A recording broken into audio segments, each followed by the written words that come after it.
Ragusa with Dojo Live. I am here with my co-host Kim Lantis in Hermosillo, Mexico, and Carlos Ponce in Mexico City. I am tuning in from Los Angeles. Welcome to the show one more time today. It's Wednesday, April 29th. We have a guest today, Ameya Deshmukh. Did I say that right? Close enough. Maya. Did I Well, get let's do this. Ameya. Ameya. Okay, cool. Ameya. So let's do this. Why don't you introduce yourself? Tell us a little bit about yourself. Let the audience know who you are. Start with properly pronouncing your name for us. Yeah, Sure thing. So I'm Ameya Deshmukh. You guys got it right the second time around. Right now I'm in San Jose, California. I do marketing at startup companies, and I've been doing that for about 6 or 7 years now. And I've worked at startup companies of all stages, everything from coffee shop, napkin stage startup companies to startup companies that have raised their Series C and D rounds. So I'm really familiar with the really early stage process of figuring out what the marketing campaigns need to be and how to set up the marketing infrastructure at a company, and then going through that process of being very scrappy and then scaling it from there as well. Places to connect with me further, you can connect with me on LinkedIn, Ameya Deshmukh 10. I have my own website, ameyadeshmukh.com, where I write regularly. And you can listen to my podcast, AD4 Startup Marketing, and that's available on Spotify, iTunes, Anchor, and your favorite podcasting apps. Really excited to be on the show today, guys. Thank you. Yeah, thanks for joining us. So you're the startup marketer. That's awesome. And I would say probably today, even though someone might be listening who's not a startup, a lot of companies are finding themselves needing to pivot, and that's probably very applicable there. You got to start something new, got to kind of take the same approach. Tell us a little bit about your business, the company Ameya Systems, correct? Tell us Absolutely. What came up, how that came about. What do you guys do? Yeah, so Ameya Systems was founded by Eyal Grajewski and his co-founder, and that came about as a pivot from their original company, First Job, which was designed to help college students get jobs. But what they realized after working with some of the largest employers in the world is that candidate engagement was a serious problem, that recruiters were overwhelmed with the amount of early stage recruiting conversations that they needed to have. So they created Ameya, which is a conversational AI for recruiting. And essentially what it does is it makes the entire recruiting process much more quick, much more efficient, and much more human. And currently Ameya works with over 50 of the Fortune 500 and 6 of the 8 world's largest global staffing agencies. Wow, congratulations. So while there's some companies that have had major layoffs, there's all the companies who can't seem to find enough people right now. It's a really odd time. So let's go right into it and learn a little bit more. Kim, will you introduce the topic today, and let's kick this off? Sure thing. Thank you, Tulio. So the topic that Ameya chose for us today is the future of recruiting strategy in the decade of disruption. And the tagline here is, can companies use digital transformation to adapt to a future where the market is changing at lightning speed? So we're going to tap in directly with the company, right? Ameya Systems, which it's my understanding that uses a lot of artificial intelligence conversation, as you just said, to engage candidates. Now, one of the first things I want to ask you about, Ameya, is this term. I believe you use this. It's a term called tech acceleration, right? What is tech acceleration? Yeah, it's almost got my name right. People always mix up Ameya and Maya. So Ameya is the marketer. Ameya Systems is the company. I'm so sorry. No worries. Tech acceleration, yes. So it's a term I came up with in an article I wrote earlier this year after I read a analysis from a Bank of America futurist who essentially got a group of industry analysts, about 100 to 130 industry analysts together, and asked them, like, what is going to be the future of business and technology? And what they all identified and concluded was that technology change is happening faster than ever before in human history. And as a result of that, the way we do business and various business strategies, units, entire business models are being disrupted and changed by technology faster than ever before in human history. And if you look at this trend and map it out even across the past 120 years, going as far back as the Wright brothers, you see that technology has been accelerating, and the rate of change in technology and the rate of change in the world and in business has been accelerating along with it. So that's the term tech acceleration. Thank you. And now part of obviously these advances in technology is this idea of artificial intelligence. So how is Maya Systems approaching artificial intelligence and utilizing it? Right. So the primary way we're utilizing artificial intelligence is to solve a really important problem in recruiting right now. And the one of the biggest problems in recruiting right now is the black hole. And if you've ever applied for a job, you've experienced the black hole. And what the black hole is when you fill out a form on a company's website and you send in your application and then you never hear anything back. Well, what we found in our research is that the recruiting black hole, it damages employer brands. It actually has a negative impact on your sales and revenue, especially if you're a B2C company. And it really slows down the hiring process. So one of the key benefits that Maya provides is instead of your candidates going into this black hole where they hear nothing from you and your recruiters then having to sort through 250 resumes on average per position that they open, what Maya does is it goes in and uses an AI technology called natural language processing, among others, to go and create very human, very transparent, two-way engaging conversations with candidates, and then connects them and floats the most engaged candidates up to the top to connect them with the recruiters. But how does it do that? I mean, you still have to. How does it learn to figure out which candidate to bubble up, so to speak? Does the end user provide feedback along the way on what's working, what's not working? How do you actually optimize it so that it continues to learn? How is it set up? Absolutely. So that's a complicated question, but the core of how you would use Maya if you were deploying it at your company today is we have a database, if you will, of conversations. And these are conversations that we've tested with our clients, that we've built in collaboration with our clients, that we know are effective and are highly engaging. Maya is getting upwards of 80, 90% engagement rates to its conversations, right?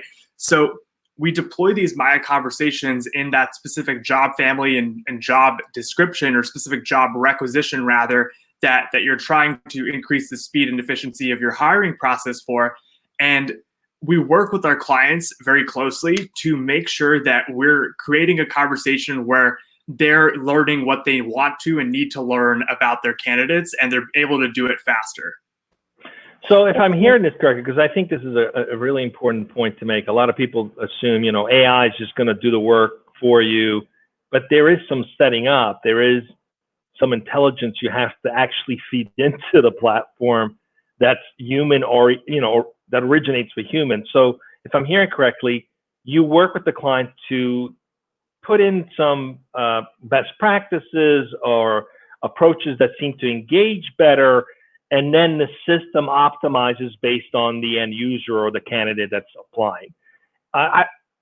So what kind of improvement have you seen for those companies in terms of increasing, one, the quality of the candidates they actually do get to interview, and two, like you said, on the B2C, sometimes if you apply for a job and you don't hear from that company, you kind of tarnish the brand reputation. Some people stop doing business with them. It's like you don't even have the decency to say, hey, thanks for applying, but you're not a good fit. Why should I do business with you? I mean, people go there, and rightfully so. I mean, they don't realize there's 1,000 people sometimes applying, and some machine is just kind of swifting through this ineffectively, of course. So how are you guys showing improvement in terms of effectiveness versus some of these, what are they called? TPS system? What do they call the typical system they use now, which are matching keywords? A resume parser instead of an ATS? Yes. So how is this better? What kind of throughput improvement have you seen from that? Yeah, well, it's not really comparable to a resume parser, right? Because we're actually engaging candidates in conversations and then scheduling the candidates that meet whatever criteria our clients have set for them with recruiters, with interviews on the recruiters' calendars, right? And we're also surfacing all of the candidates that apply along with the conversational data that we have and gathered about them. So recruiters can not only engage with the candidates that we've surfaced and scheduled, but they can also see all the candidates who've applied and see what their responses and answers are, so they can follow up with them as well. Now, there are about like 3 or 4 questions in that one, so remind me if I forget any of them. But the candidate experience question and the damage to the employer brand, that is really important. We found in working with our customers that candidate experience is very, very important in today's world. And there's a really, really famous case study. This is not a Maya case study, but it features Virgin Atlantic and Virgin Media, sorry. And what they found was that candidate experience and a bad candidate experience was costing them about $4 to $6 million a year in lost sales. And by working on improving their candidate experience, they were able to not only recover their sales the following year, but actually produce an increase in them. Wow, interesting. Kim, I think you had a couple of other questions. Yeah, I love that. I wanted to kind of touch back on that black hole you mentioned, and what Tulio kind of came full circle on was, even if the response is, thank you, but you're not a fit for us, it's appreciated. Mm-hmm. And I wanted to bring back to this idea of the natural language processing and some of the difficulties that happen there, particularly even cultural differences, right? It's not just language. Are you speaking English, French, Spanish, Chinese, etc.? But it has a lot to do with even where we come from. And one of those elements has to be this idea of giving negative feedback and the way in which we process, this is acceptable feedback, or you're rude, or whatever that might be. Do you, in addition to language, take cultural elements of language processing into consideration as well? Yeah, absolutely. That's a really great point to bring up, because if you're not taking into account these factors, what you'll create is a conversation that has inherent bias against someone that's not from your cultural paradigm, if you will, right? So as a company, we're 100% focused on diversity and inclusion. And the entire mission of the company is to create a more equitable and accessible world of work and job market for everyone, regardless of what language you speak, what culture you're from, right? Or how you communicate. So as part of that mission, we work very diligently in testing our conversations and working with our candidates and clients, and sorry, not our candidates, but our clients, to make sure that our conversations are not injecting unconscious bias into the hiring process and screening people out that might be communicating a little bit differently or might be approaching it from a different culture. I love that. Thank you. And then another question I have is, at what point does the handoff occur? At what point does the system consider, all right, artificial intelligence out of the way, time for a human recruiter to come in? Right. So depending on how you're using Maya, there's maybe two main use cases, right? You can use Maya Recruitment Process Automation, RPA. That's sitting in the application path. So a candidate's coming, applying, and then Maya RPA is having a conversation with them, scheduling candidates that meet criteria our clients decide, and then surfacing the entire list of candidates as well. And that's where the pass off is happening there, right? So now the recruiter is taking it from there, having conversations directly with the candidate. But at the same time, Maya is still active in case the candidate has any questions or if they want to reschedule their interview time. Maya takes care of that. Now, with the other use case, Maya Outreach, you have this, recruiting teams have these passive candidate databases. And these are essentially millions and millions of people who they've collected information about over the years, and they're living in this database. But a lot of the data is out of date. So Maya Outreach goes and recruiters can select a segment of their candidates and have Maya reach out, see if they're interested in new jobs, create a conversation, and then bubble up anyone that's interested in hearing more about new work to the recruiters. And then again, the recruiter is going to take it from there. So we're really focused on eliminating the high volume, repetitive communication tasks from the recruiter's day-to-day job and focusing on just having them connect with more candidates, have more human conversations with candidates, and just make the hiring process faster, more human, and a better experience for both sides of the table. have you seen any particular niche in which your value proposition, your tool, and your strategy works better than the others? For example, technology against other more brick and mortar type of organizations, things like that. Have you spotted any difference in adoption, for example, in terms of the nature or the niche or the vertical? Yeah, I'm not completely sure if I can answer this question like totally, but Uh-huh. I have seen. So right now, let's talk about the hiring that's going on with COVID-19. Okay. So there's a surge in hiring for critical infrastructure positions, right? And as a company, we're really focused on helping our clients meet those hiring needs for critical infrastructure positions. And we've seen really, really high engagement rates in healthcare, in warehouse, logistics, delivery, transportation, retail, grocery, supply chain, industrial, pretty much any critical infrastructure position that's hiring right now. We've seen a effective use of Maya being used in that context. Thank you. Does it work better? I know in many cases with AI, at least in marketing, it usually works better when it's tackling thousands, if not millions, of end users, right? It's permeating different scenarios when it's got massive amounts of data. It's usually harder when it's like a sample of 10, right? So is this a better fit for companies that are recruiting for thousands of people, different roles, or can this be used by a small business that's just recruiting 3-4 jobs? What's the difference between the two, if any, and how does that apply? Yeah, absolutely. So most of our clients right now they're Fortune 500 companies. We're working with enterprise companies with high volume recruiting needs and staffing companies. So we have 6 of the 8 world's largest global staffing companies. And one of them, for example, has deployed Maya at over 300 different sites, right? So, and we have a lot of conversations every day, and we're having a lot right now. I think for one of our clients, we had 100,000 conversations with different candidates in a single day last week. So these are the general use cases that we're seeing, and it's generally more higher volume, more amount, because that's where the overload really starts to kick in for recruiting teams.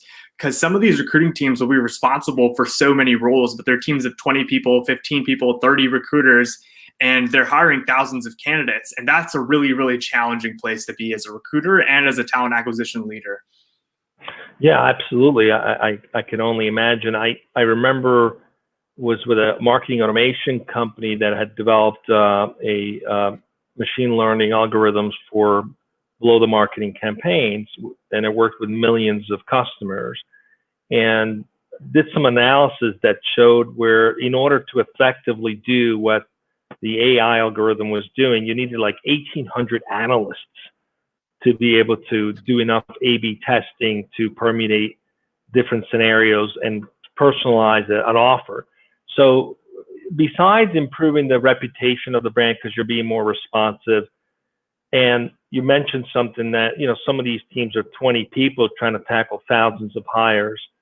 Have you guys done any analysis in terms of the number of individuals this would require without this technology in order to be as effective?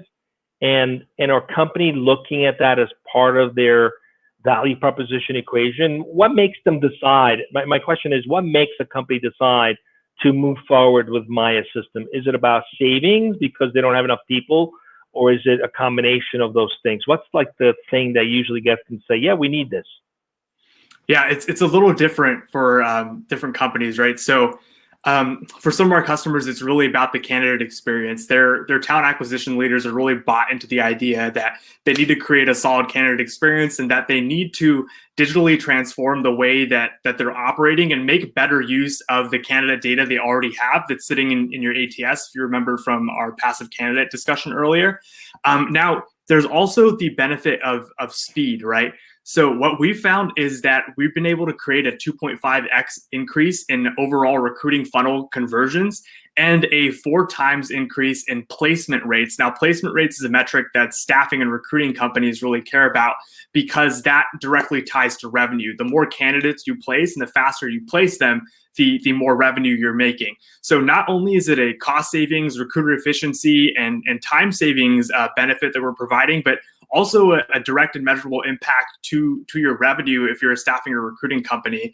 And I think these 3 elements together, the third one being candidate experience and kind of the more difficult to measure impacts that has on employer brand and long-term down funnel effects like employee engagement for someone that has had a good candidate experience is higher. Net promoter score is higher as well. They're more likely to speak in good terms about your brand to their online and in-person networks, right? These things are tough to measure, but these 3 factors together are really what makes a compelling case for the use of Maya for our customers. That sounds great. I'm sorry, before you go into that question, I just have one quick question. Is there a plan at some point, and I think this would be so valuable, where an organization would have, let's say, like a seal on their website that says, we are certified by X, right? That's like a telltale sign that you're not going to end up in a black hole. Right now, it's like as a candidate, you don't know if you're going to get processed fast enough or how long it's going to take unless you've gotten feedback from someone else who's recommended you, or you've taken the time to look at Glassdoor to see how long it takes to get hired. Is there a plan at some point where, a company could say, hey, if we have this sealed, you as a candidate will know things are going to fly a lot faster? Is there a possibility where the industry, the recruiting industry, could adopt such a standard where you have this sort of seal of a certification that says, hey, we get things done fast and we are responsive? What's your thoughts on that? Yeah, totally. I love that idea. There's actually already a governing body, if you will, inside the talent acquisition space that gives out this award called the Candidate Experience Awards. And they name companies that create a really, really strong candidate experience every year and present them with this award.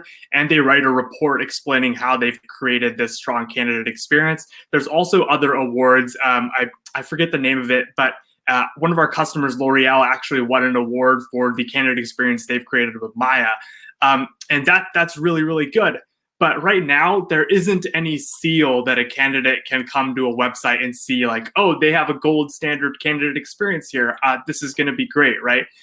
But what we have found in our data is we collect something called a candidate satisfaction score, which at the end of an interaction with Maya, it asks them, from a scale of 1 to 10, how did you feel your experience with working with Maya was? And our average score is a 9.8. And we get like rave reviews from candidates constantly. They're emailing recruiters at the company once they start talking to them and talking about how great their experience communicating with Maya was. The recruiters are really happy because they're engaging with much more engaged, positive, excited candidates. And we've even found that improving the candidate experience early on in the hiring process, there's different stages to the hiring process, right? And towards the end, you have this stage called the offer stage. And we found a good candidate experience at the front end translates into a higher offer conversion level at the back end. So it really creates value when you focus on delivering a good experience to candidates. And that's what Maya is all about. Sounds like it could be an opportunity for you guys. You know how they have the best places to work seal? You could have the Maya system, best candidate experience there, right? I love that, yeah. We want some... We want some royalty and perpetuity for that idea. Go ahead, Karen. Yeah, exactly. I love that too. This idea, Nearsoft, our company, is a great place to work certified. So it'd be great to be a great place to apply certified as well. And I like this idea that you actually brought up the ratings with those who've experienced Maya, because I was actually wondering how much the AI, the natural language processing, is sort of able to pull the wool over people's eyes. Like, is it obvious or not obvious that you're talking right with a machine?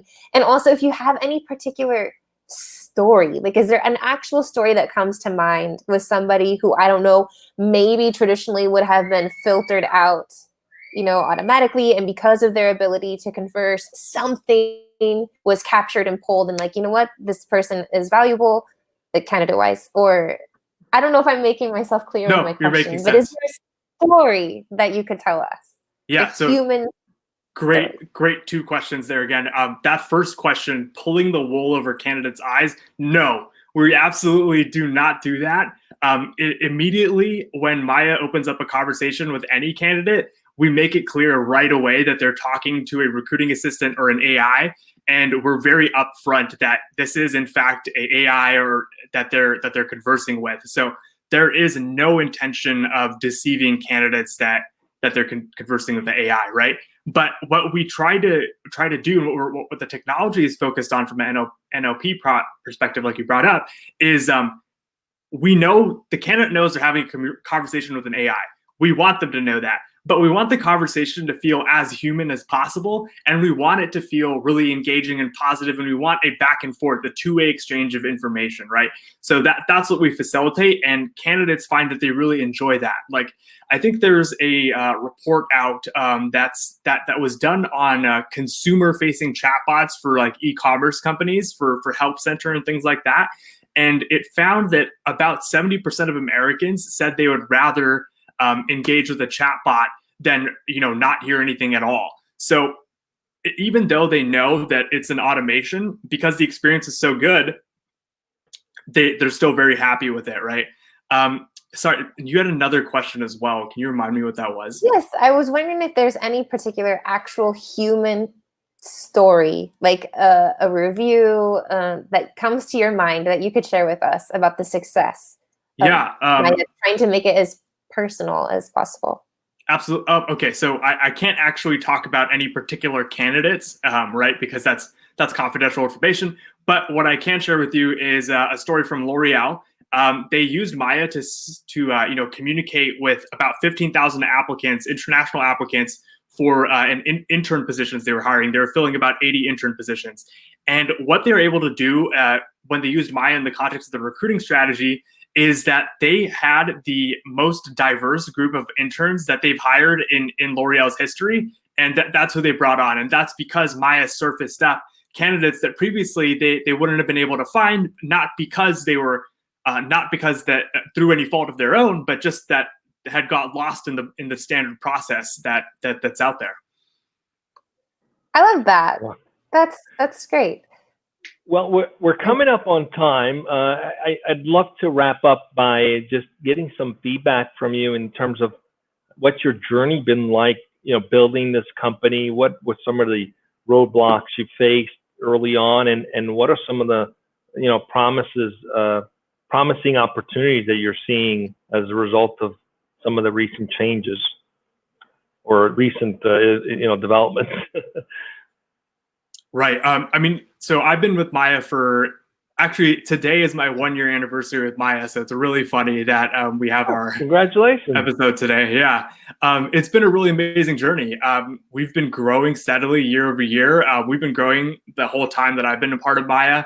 We're working with the biggest brands in the world. We're working with really, really smart individuals and leaders at talent acquisition organizations like staffing companies.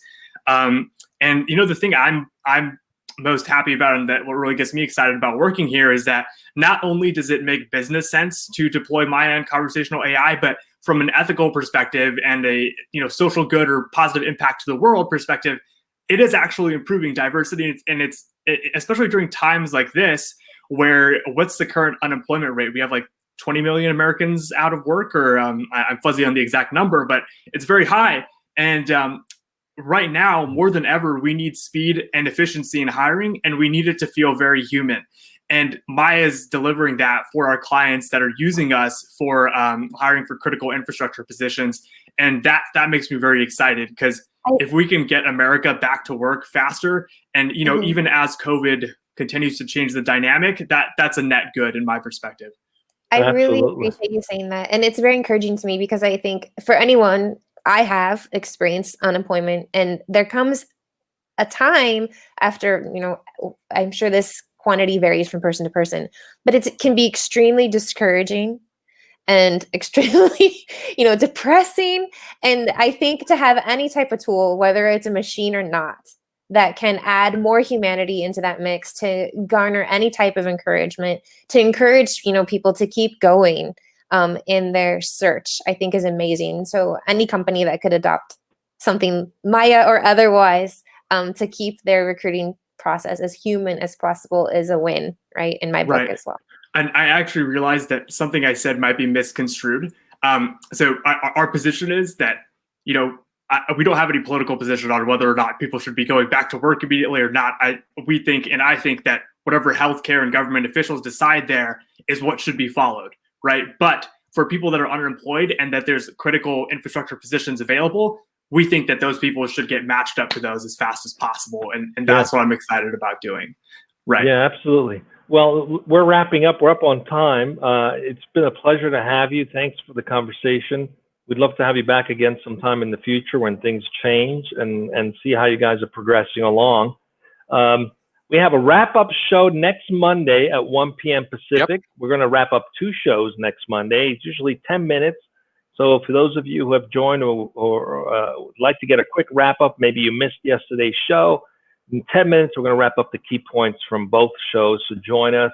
And anyone who's watched the shows who wants to participate and be one of the squares right here on the screen, please just direct message any one of us. We will be happy to have you as a guest who's providing your feedback. We'd love to have participants from the audience in the show. So that's the recap show on Monday.